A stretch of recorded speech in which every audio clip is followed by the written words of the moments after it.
தமிழகத்திலே சனாதன தர்மம் அழிக்கப்பட வேண்டும், ஒழிக்கப்பட வேண்டும், சனாதன தர்மத்துக்கு எதிரான மாநாடுகளை நடத்தி இந்து தர்மத்துக்கு எதிரான பிரச்சாரங்களை, அவதூறு வெறுப்பு பிரச்சாரங்களை செய்து ஒரு ஆட்சி நடைபெற்று வந்தது.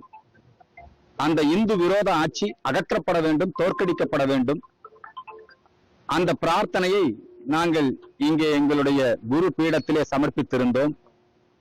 கடந்த தேர்தல் முடிவுகள் சனாதன தர்ம விரோத ஆட்சியை வீழ்த்தி தமிழகத்திலே தமிழக வெற்றி கழகம், திரு ஜோசப் விஜய் தலைமையிலான வெற்றி கழகம் ஆட்சிக்கு வந்து இன்றைக்கு ஆட்சி அமைத்திருந்திருக்கிறார்கள். இந்த நேரத்திலே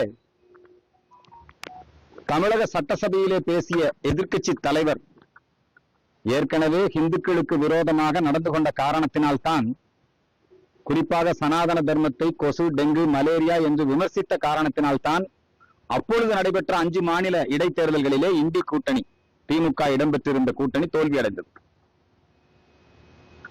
எல்லா பண்டிகைகளுக்கும் வாழ்த்து சொல்லக்கூடிய திராவிட மாடல் அரசாங்கம் இந்து பண்டிகைகளை மட்டும் புறக்கணித்து நாங்கள் ஒரு இந்து விரோதிகள் என்பதை திரும்ப திரும்ப நிலைநாட்டி வந்தார்கள். எப்படியாவது சிறுபான்மை மக்களுடைய ஓட்டுக்களை வாங்கிவிட வேண்டும், முஸ்லிம் கிறிஸ்தவ வாக்கு வங்கியை மொத்தமாக வாங்கிவிட வேண்டும் என்பதற்காக இந்த நடவடிக்கையை திமுக தொடர்ந்து கடைபிடித்து வருகிறது. உண்மையில் சனாதன தர்மத்தை அழிப்போம் என்று நினைத்தவர்கள் அவர்கள்தான் அழிந்து போவார்கள். இந்த சனாதன தர்மத்தை யாராலும் அழிக்க முடியாது. ஈவேரா அவர்கள் திராவிடர் கழகம் மூலமாக சனாதன தர்மத்திற்கு எதிரான பிரச்சாரங்களை செய்து வந்தார். அதற்கு பிறகு அண்ணாதுரை அவர்கள் ஒன்றே குலம் ஒருவனே தேவன் என்று சொல்லி ஈவேராவுடைய கடவுள் மறுப்பு கொள்கைகளை கைவிட்டு, பிரிவினை கொள்கைகள், திராவிட நாடு தனி கோரிக்கையை கைவிட்டு திராவிடர் கழகத்திலே இருந்து பிரிந்து வந்து திராவிட முன்னேற்ற கழகத்தை ஆரம்பித்தார். திராவிட முன்னேற்ற கழகம் கொஞ்சம் கொஞ்சமாக சனாதன கொள்கைகளை ஏற்றுக்கொண்டது. நான் பிள்ளையாரையும் உடைக்க மாட்டேன், பிள்ளையாருக்கு தேங்காயும் உடைக்க மாட்டேன் என்று அண்ணாதுரை சொன்னார். நாத்திகமும் சனாதன கொள்கையிலே ஒரு அங்கம் தான். நீங்க ஒரு ஹிந்துவா இருந்துகிட்டு கம்யூனிஸ்டா இருக்கலாம், ஒரு ஹிந்துவா இருந்துகிட்டு நாத்திகரா இருக்கலாம், ஒரு ஹிந்துவா இருந்து கொண்டு நீங்க எந்த கட்சியில் வேணாலும் இருக்கலாம். ஆனால் ஒரு இஸ்லாமியராக இருந்து கொண்டு நீங்கள் நாத்திகராக இருக்க முடியாது, ஒரு கம்யூனிஸ்டாக இருக்க முடியாது. இந்து சமயம், சனாதன தர்மம் எல்லா கருத்துக்களையும் உள்வாங்கிக் கொண்டது. ஆகவேதான் அண்ணாதுரை அவர்கள் ஒரு பெருவெற்றி பெற்றார். திராவிடர் கழகத்தினுடைய அந்த எதிர்ப்பு தெரிவித்து, கடவுள் மறுப்பு கொள்கைகளுக்கு எதிர்ப்பு தெரிவித்து, இப்போ ஜோசப் விஜய் கட்சி ஆரம்பிக்கும் போது என்ன சொன்னாரு? கொள்கை தலைவர் ஈவேரா, ஆனால் நாங்கள் கடவுள் மறுப்பு கொள்கையை நாங்கள் ஏற்றுக்கொள்ள மாட்டோம். ஆனா இன்னைக்கு ஜோசப் விஜய் முதலமைச்சராக இருக்கிறார்.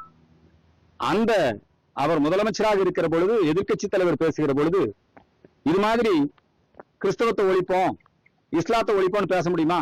சம்பந்தமே இல்லாம உதயநிதி தொடர்ந்து சனாதனத்தை ஒழிப்போம் என்று முழக்கமிடுகிறார். அதே மாதிரி ஒரு பரமக்குடி தொகுதின்னு நினைக்கிறேன், அந்த திராவிட முன்னேற்ற கழகத்தினுடைய எம்எல்ஏ அவரும் சனாதனத்தை ஒழிப்போம் என்று பேசுகிறார். அவர்களின் கூட்டணி கட்சியான முஸ்லீம் லீக், அந்த அமைப்பினுடைய ஒரு பிரமுகரும் சனாதனத்தை ஒழிப்போன்னு பேசுறாரு. காங்கிரஸ் கட்சியை சார்ந்த மௌலானா அவரும் சனாதனத்தை ஒழிப்போன்னு பேசுறாரு. இது சட்டப்படி தண்டிக்கத்தக்கது. ஏற்கனவே இது சம்பந்தமாக உதயநிதி மீது வழக்குகள் நிலுவையில் இருக்கிறது. இந்த வழக்குகள் நிலுவையில இருக்கிற பொழுது அவர் நீதிமன்றத்துக்கு கர்நாடகாவில் ஆஜராகும் போது அல்லது வேறு பகுதியில் ஆஜராகும் போது நீதிமன்றத்தில் போய் என்ன சொல்றாருன்னா, நான் அந்த அர்த்தத்துல பேசல அப்படிங்கிற மாதிரி சொல்லிட்டு வர்றாரு. தொடர்ந்து நாங்கள் சட்டப்பூர்வ நடவடிக்கைகளை மேற்கொள்ளுவோம். சனாதன தர்மம் என்பது இன்றைக்கு இந்த உலகத்திலே எல்லோராலும் ஏற்றுக்கொள்ளப்பட்டது. ஒரு முஸ்லிம் கிறிஸ்தவராக இருந்தாலும் கூட அவர்களும் இறை நம்பிக்கையின் அடிப்படையிலே சனாதனத்தை பின்பற்றுபவர்கள் தான். ஆனால் இப்ப அவங்க வீட்டுல துர்காமா சனாதனத்தை பின்பற்றுறாங்க, அவங்க தாயார். இவர் என்ன பண்ணணும்? அவங்க வீட்டுல போய் சொல்லணும். அவங்களுடைய மைத்துனர் சபரீசன் அவர் சத்ரு சம்ஹார யாகம் பண்றாரு. துர்காமா கும்பாபிஷேகத்துல கலந்துட்டு ஒட்டகத்துக்கெல்லாம் பூஜை பண்றாரு. ஆனா அவங்க என்ன பண்றாங்கன்னா, வேண்டுமென்றே அவங்க உள்நோக்கத்தோடு இதை பேசுகிறார்கள். இப்பொழுது தமிழகத்தினுடைய அரசு எந்திரம் கிறிஸ்தவ மிஷனரிகளின் கையிலே மாட்டிக்கொண்டது. இப்ப சபாநாயகரா வந்திருக்கிறார் ஜேசிடி பிரபாகரன் ஐயா அவர்கள். அவர் ஒரு உண்மையான கிறிஸ்தவர், அவருக்கு என்னுடைய மனமார்ந்த பாராட்டுகள், வாழ்த்துக்கள். ஆனா சட்டசபைக்குள்ளேயே பைபிள் வாசகங்களை மேற்கோள் காட்டுவது, இந்த சனாதனத்தை எதிர்த்து பேசிய உதயநிதியை அவர் அனுமதி கொடுத்தது, அதை கண்டிக்காம இருந்தது, சபை குறிப்பிலிருந்து அதை நீக்கி இருக்கணும். உதயநிதி ஏன் அங்க போய் பேசுறாருன்னா, வெளியில பேசினா கேஸ் போடுறாங்க, சட்டசபைகளை பேசினா அந்த பாதுகாப்பு இருப்பு, அதனால அங்க போய் பேசியிருக்காரு. ஜோசப் விஜய் அவர்கள் அவர் தேர்தலிலே வாக்குப்பதிவு முடிஞ்ச உடனே ஓட்டு எண்ணிக்கைக்கு முன்பாக எல்லா கோயிலுக்கும் போனார். திருச்செந்தூர் முருகன் கோயிலுக்கு போனாரு, சாய்பாபா கோயிலுக்கு போனாரு, நாகூர் தர்காவுக்கு போனாரு, வேளாங்கண்ணிக்கு போனாரு. சனாதனம் என்பது எல்லாரையும் அரவணைப்பதுதான். ஆனால் அவர் இன்னும் இவர்களின் கைப்பாவையாகத்தான் செயல்பட்டுக் கொண்டிருக்கிறார். திமுக எதிர்க்கட்சியா இருக்கலாம், ஆனா திமுகவுடைய கொள்கையைத்தான் தாவேகாவும் பின்பற்றிக் கொண்டிருக்கிறார். இவர் தன்னுடைய சிறப்பு அதிகாரியா ஒரு ஜோதிடரை நியமிக்கிறார். அவர் ஜோதிடர் மட்டுமல்ல, அவர் கட்சியில அவருக்கு அவருடைய வெற்றிக்கு வழிவகுத்தவர், பல்வேறு விதமான ஆலோசனைகள் சொல்லி வருபவர், தொடர்ந்து தாவேகா கட்சியில் உறுப்பினராக இருப்பவர். அவரை வச்சிருக்காங்க. திமுக ஆட்சிக்கு வந்த உடனே மனுஷபுத்திரனை கொண்டு வந்து நூலக ஆணைக்குழு அதுல பதவியில போட்டாங்க. திமுக ஆட்சிக்கு வந்த உடனே சுபவிய, திண்டுக்கல் லியோனிய, திராவிடத்துக்கு சார்ந்தவங்களை, இந்த முற்போக்கு எழுத்தாளர் சங்கம் சனாதனத்தை ஒழிப்பேன்னு சொன்னா பாத்தீங்களா, இவனுக்கு எல்லாம் கூப்பிட்டு மாநாடு நடத்தி அரசு பதவி கொடுத்து, அரசு சம்பளம் கொடுத்து, சுக்கி சிவம் போன்ற ஜால்ராக்களுக்கு எல்லாம் சம்பளம் கொடுத்து, எல்லா இடத்துலயும் சனாதனத்தை எதிர்த்து பிரச்சாரம் பண்றதுக்கு அனுமதி கொடுத்தாங்க. யாராவது கேட்டாங்களா? கம்யூனிஸ்ட்காரன், தீகாக்காரன், ஏன் ஜோசிகாரன் ஒரு அரச பொறுப்புக்கு வரக்கூடாதா? ஜோதிடர்களை அவமதிப்பது, இத பகுத்தறிவோட அரசியலோட முடிச்சு போட்டு பார்ப்பது, உடனே விஜய் வாபஸ் வாங்கிட்டார்.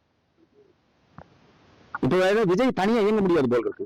அவர் இன்னும் இவங்க கட்டுப்பாட்டுக்குள்ளதான் இருக்கிறாரு.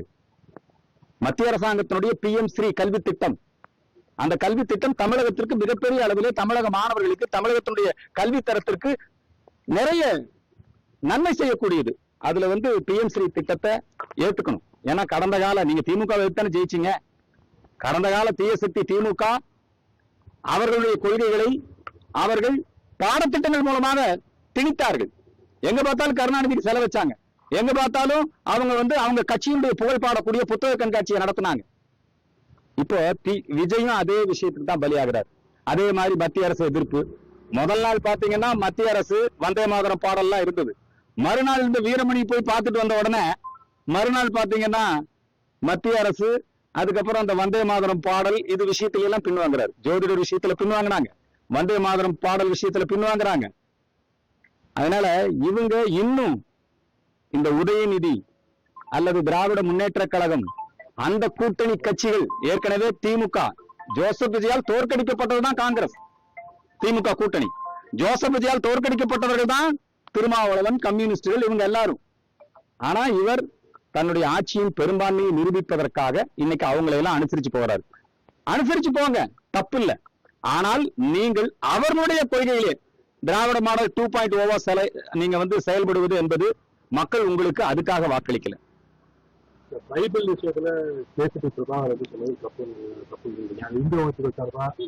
சட்டப்பூர்வமான நடவடிக்கை எடுக்கிறது. பைபிள் விஷயத்துல அவர் ஒன்னும் இந்து மதத்தை இழிவுபடுத்தி பிரபாகரன் பேசல. ஆனா பைபிளில் இருந்து மேற்கோள், அவர் தான் ஏற்கனவே ஒரு கிறிஸ்தவர், அதை பெருமையா சொல்லிக்கிறார். நாங்க அதை வரவேற்கிறோம். அவர் உதாரணங்கள் காட்டுகிற பொழுதும் பைபிள் வசனங்களை மேற்கோள் காட்டி உதாரணம் காட்டுகிறார். இப்ப என்ன சொல்றோம்னா, நாங்க சொல்ல வர்றது சட்டசபையாக இருக்கலாம், எதிர்கட்சி தலைவராக இருக்கலாம், ஆளுங்கட்சி தலைவராக இருக்கலாம், எல்லாமே இன்னைக்கு அரசியல், தமிழக அரசியல், அரசு எந்திரம் கிறிஸ்தவ மிஷினரிகளின் பிடியில் சிக்கி இருக்கிறது. அதுதான் இப்ப நாங்க வைக்கக்கூடிய குற்றச்சாட்டு. அவரோட செயல்பாடுகள், அது செயல்பாடுகள் போக போகத்தான் தெரியும். அவர் மதுக்கடைகளை குறைச்சது, மதுக்கடைகளை குறைச்சதெல்லாம் வழக்கமா பண்றதுதானுங்க. ஸ்டாலின் ஆட்சி பொறுப்புக்கு வந்தோம்னா 500 கடை மூடினாரு. என்னங்க, ஜெயலலிதா அம்மா ஆட்சி பொறுப்பு போது இவங்க கடையை குறைக்கிறாங்க இல்லையா? நாங்க 500 கடைகளை மூடணும், 400 கடைகளை மூடணும். இப்ப இவர் 700 கடைகளை மூடுறாரு. குடிப்பழக்கம் குறைந்திருக்கிறதா? குடிப்போர் எண்ணிக்கை குறைந்திருக்கிறதா? மது விற்பனை குறைந்திருக்கிறதா? மது விற்பனை தீபாவளி அதிகரிச்சுட்டே போகுது இல்லையா? போதைப் பொருளை ஒழிப்போம் அவர் போட்ட 3 கையெழுத்துமே ஒரு வெற்று அறிவிப்பு, ஏமாற்று அறிவிப்பு. முதல் கையெழுத்து என்ன சொன்னாரு? நாங்க இந்த போதைப் பொருளை ஒழிப்போம்ங்கிறாரு. போதைப் பொருள் ஒழிப்புனா போதைப் பொருள் கஞ்சா, அபின் அல்லது இந்த சிந்தட்டிக் ட்ரக்ஸ், இது மட்டும் போதைப் பொருள் அல்ல. சாராயம் போதை தானே. நீங்க டாஸ்மாக் கடையை மூடுவோன்னு கையெழுத்து போட்டிருந்தீங்கன்னா உங்களை நாங்கள் வரவேற்கலாம். உண்மையிலேயே போதைப் பொருள் ஒழிப்புல உங்களுக்கு அக்கறை இருக்குதுன்னு சொல்லலாம். அப்புறம் 200 யூனிட் இலவச மின்சாரம் என்பது ஜெயலலிதா அம்மா ஒரு காலத்துல 100 யூனிட் கொடுத்துட்டு இருந்தாங்க. கடந்த ஆட்சியிலும் 100 யூனிட் இலவச மின்சாரம் கொடுக்கப்பட்டிருந்தது. இப்ப இவங்க என்ன பண்ணிருக்காங்கன்னா ஒரு லிமிட் வச்சிருக்காங்க. 500 யூனிட் வரை பயன்படுத்துவோருக்கு மட்டும்தான் இந்த 200 யூனிட் பொருந்துங்கிறாங்க. இந்த அறிவிப்புனால என்ன பயன்? அதற்கு மாறாக நீங்க மாதந்தோறும் கணக்கீடு, மின்கட்டணத்தை குறைத்தல் உள்ளிட்ட நடவடிக்கைகளை மேற்கொள்ள வேண்டும். இதெல்லாம் வழக்கமா செய்யக்கூடிய அறிவிப்பு தான். பெண்களை பாதுகாப்பு சிங்கப்படை. இந்தியாலேயே அதிகமா 700க்கும் மேற்பட்ட காவல் நிலையங்கள் என்னங்க பெண்களுடைய பிரத்யேகமான சிறப்பு பாதுகாப்புக்காக பெண்களாலேயே நடத்தக்கூடிய காவல் நிலையங்கள் இந்தியாவில தான் இருக்கு. இவர் சிங்கப்பெண் படைன்னு ஒரு புது தலைப்பு கொடுத்திருக்கிறார். பெண்களுக்கு எதிரான குற்றங்களுக்கு கடுமையான தண்டனை, அது மாதிரியான விஷயங்கள் தான் வரணும். அதுதான் சட்டம். இதெல்லாம் வெற்று அறிவிப்புகள் தான். இது வழக்கமான அறிவிப்பு இருந்தாலும் நாங்க வந்து வரவேற்கிறோம். அட்லீஸ்ட் அந்த எண்ணம் இருக்கு, அதனால வரவேற்கிறோம். இப்ப இந்த மதுக்கடை மூடக்கூடிய அந்த முடிவு, அப்புறம் இந்த மதுக்கடையில வந்து 21 வயசானா நாங்க வந்து அவங்களுக்கு விற்க மாட்டோம், அதையெல்லாம் நல்லா கடுமையா அமல்படுத்துங்க. ஏற்கனவே இருக்கிற சட்டம் தான். இப்படி அவங்க எல்லாம் வந்து ஒரு வெற்று விளம்பரம் தேடிக்கொள்ளக்கூடிய ஒரு அரசாகத்தான் இருக்கிறது. போக போக அவருடைய நடவடிக்கைகள் குறித்து நாங்கள் பேசுவோம். எச்ராஜாவோ நீங்களோ ஜோசப் விஜய் கண்டுபிடிச்சது நீங்களும் எச்ராஜாவும் தான். அதப்போ வந்து எதிர்க்க அனைத்து கட்சிகளுமே இப்ப ஜோசப் விஜய்ங்கிற பேரை சொல்றது பெருமையா இருந்துச்சு, எல்லாருமே சொல்லிட்டு இருக்காங்க. நான் அந்த விஷயத்துல விஜய் அவர்களை பாராட்டுகிறேன். நான் வந்து புதிய கீதைன்னு அவருடைய ஒரு படம் வெளியே வந்த பொழுது அந்த படத்துல கீதை ஸ்லோகங்களை ஒரு வில்லன் பயன்படுத்தக்கூடிய காட்சியாக அமைத்திருந்தார். அப்பொழுது நாங்க எதிர்ப்பு தெரிவிச்சோம். அப்பதான் நான் முத குறிப்பிட்டேன், இவர் ஜோசப் விஜய். அது மட்டுமல்ல, இவர் வந்து இந்த லயோலா உள்ளிட்ட கிறிஸ்துவ மிஷனரிகள் மூலமாக இவர் வந்து கொஞ்சம் கொஞ்சமாக அவர் வந்து அந்த கிறிஸ்துவ மதத்தை பரப்பக்கூடிய வேலைக்கு துணை போகிறார். அது மட்டுமல்ல, அவருடைய திருமணத்தின் போதும் அவங்க வந்து ஒரு இலங்கை தமிழ் பெண் சங்கீதா, அவங்கள ஜோசப்பைன்னு மதம் மாற்றி 2 விதமாகவும் திருமணம் பண்ணாங்க. அப்பவும் நாங்கள் எதிர்ப்பு தெரிவித்தோம். ஆனால் அதே நேரத்தில் அவர் இலங்கை தமிழருக்காக உண்ணாவிரதம் இருந்த போது இந்து மக்கள் கட்சி விட்டுக் கொடுத்தது அந்த இடத்தை. அதே மாதிரி அவருடைய தகப்பனார் அவர் விஜய் மக்கள் இயக்கம் என்று துவங்கிய பொழுது அவர் நிறைய சாமியார் எல்லாம் பார்க்க வந்த போது நானே சில நிகழ்ச்சிகளுக்கெல்லாம் ஏற்பாடு பண்ணி கொடுத்திருக்கிறேன்.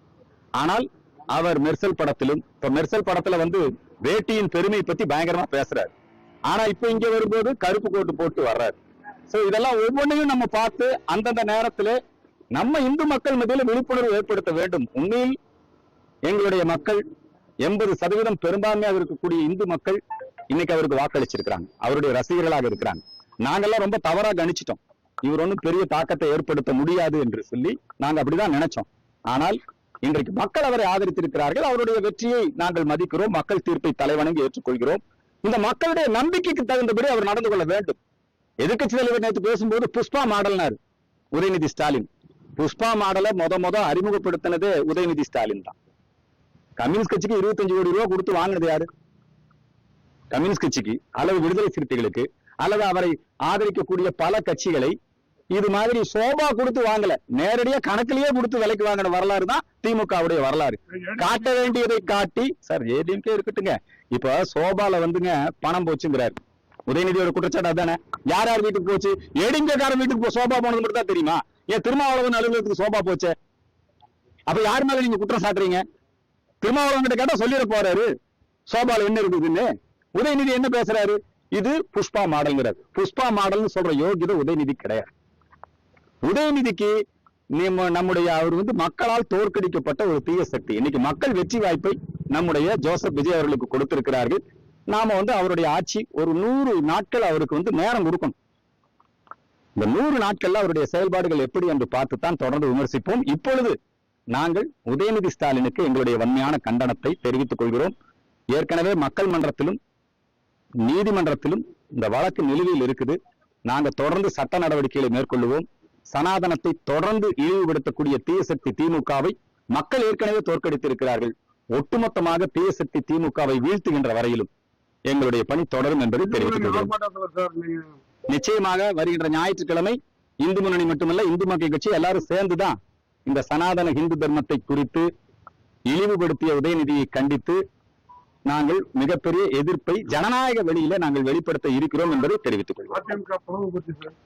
அதிமுக அதெல்லாம் அவங்க உட்கட்சி விவகாரம். அந்த அளவுக்கு கருத்து சொல்ற அளவுக்கு இந்து மக்கள் கட்சி ஒன்றும் பெரிய அமைப்பு இல்ல. அது சரியாயிரும். எப்பவுமே வந்துங்க ஒவ்வொரு முறையும் தேர்தல் நடக்கிற பொழுது ஒவ்வொரு கட்சியில ஒவ்வொரு விதமான பிரச்சனைகள் இருக்கும். அதனால அந்த விஷயத்திலே நாங்கள் கருத்து கூற விரும்பவில்லை. வாழ்த்துக்கள். எதிராக பேசக்கூடிய ஒவ்வொரு பண்றவங்க பள்ளிப்பாடத்துல நீங்க செல்லும் போது அவங்க இருக்கக்கூடிய அடையாளங்களை வந்து அழிக்கிறது, அந்த ஸ்பாட்ல அழிக்கிறது, இந்துக்கள் புண்படுத்துவது, அது ஏற்கனவே அப்படிதான் நடந்துக்கிறாங்க. பசும்பொன் முத்துராமலிங்க தேவர் அவருடைய அந்த இடத்துக்கு போகிற பொழுது ஸ்டாலினாக இருக்கலாம், உதயநிதி ஸ்டாலினாக இருக்கலாம், அவங்க எல்லாம் வந்து முத்துராமலிங்க தேவர் சமாதியில் போய் திருநீர் அழிச்சிட்டு வராங்க. அப்புறம் ஏன் நீ அங்க போற, எதுக்கு திருநீர் வைக்கிற?